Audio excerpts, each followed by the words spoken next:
ক্যারিয়ারের সবচেয়ে বৈচিত্র্যময় ও সাফল্যমণ্ডিত বছর পার করছেন রাশমিকা মান্দানা। দক্ষিণী এই নায়িকা ২০২৫ সাল শুরু করেছিলেন ভিকি কৌশলের বিপরীতে ব্লকবাস্টার ছাবা দিয়ে, আর দ্য গার্লফ্রেন্ড দিয়ে সমালোচকদের কাছে প্রশংসা নিয়ে শেষ করলেন বছর। ৫টি ভিন্ন ঘরানার ছবিতে কাজ করে এই বছরে নিজেকে নতুনভাবে প্রতিষ্ঠিত করেছেন তিনি। সম্প্রতি দ্য হলিউড রিপোর্টার ইন্ডিয়ার সঙ্গে এক অন্তরঙ্গ আড্ডায় রাশমিকা জানান তার সাফল্যের গল্প।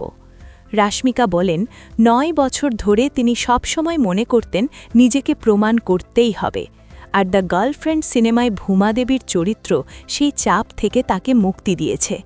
এই চরিত্রটা করতে গিয়ে প্রথমবার মনে হয়েছে, ঠিক আছে, আমি পারছি, বলেন তিনি।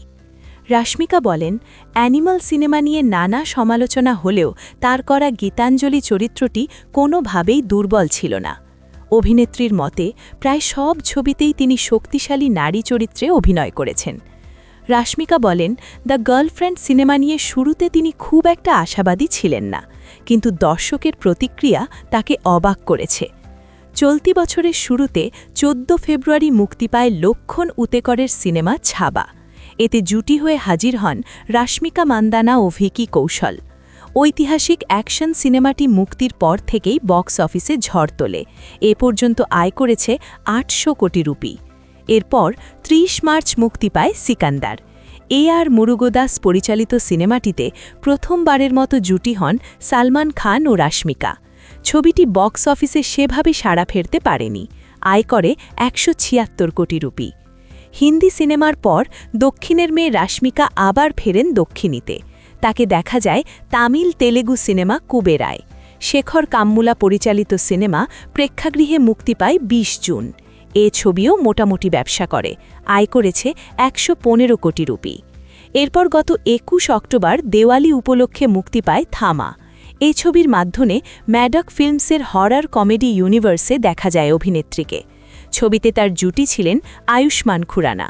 এটি প্রেক্ষাগৃহে এখনও চলছে, আয় করেছে ১৬৮ কোটি রুপি। সবশেষ ৭ নভেম্বর মুক্তি পেয়েছে রাশমিকা অভিনীত সিনেমা দ্য গার্লফ্রেন্ড।